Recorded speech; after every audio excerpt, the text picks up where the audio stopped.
What is going on, YouTube? So coming back today with my Buffalo Bills football preview for 2016. So I believe last preview out of the AFC East. So I've gone, nope, second to last. Still got the Dolphins to do. But let's jump right into it. So start with the first key player, Tyrod Taylor. So Tyrod Taylor just got signed, I believe, to an extension during the off season, and you know what really had a breakout year last year is the Bills starting quarterback. The Bills are actually quite deep at quarterback this year after drafting Cardale Jones. I think they made it abundantly clear that they're going to give Cardale Jones at least a chance this year.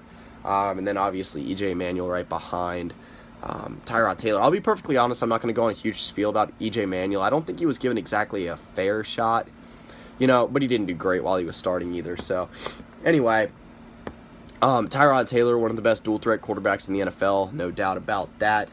He has one of the best receivers in the NFL this year to work with in Sammy Watkins, and that will lead me into my next key player, Sammy Watkins.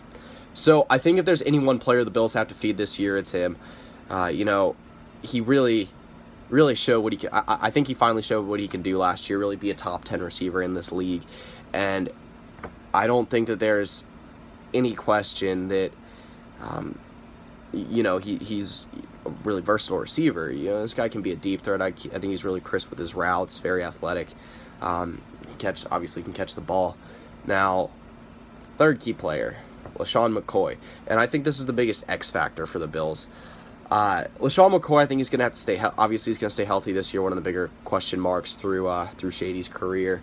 Obviously crazy talented when he's healthy. A top 10 running back still, in my opinion, when he's healthy.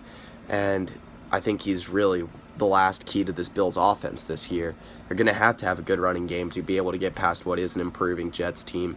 A Jets team that was good anyway last year, and then a Dolphins team. Who knows what we're going to expect from them. And then obviously, right now, the Super Bowl favorite in the New England Patriots.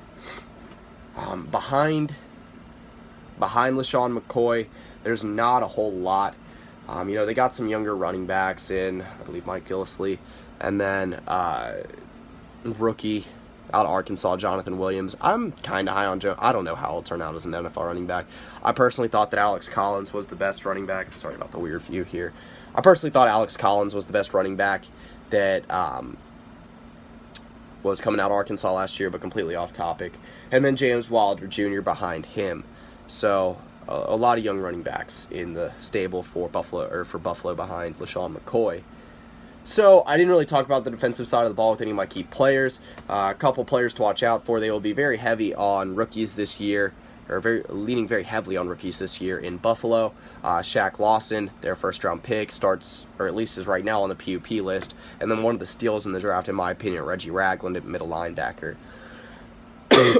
Actually, he's played weak side linebacker this year. That's where he's on the depth chart.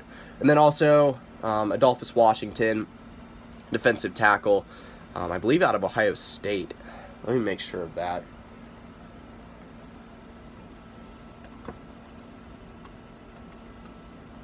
But either way, I like the depth they have on the defensive line this year.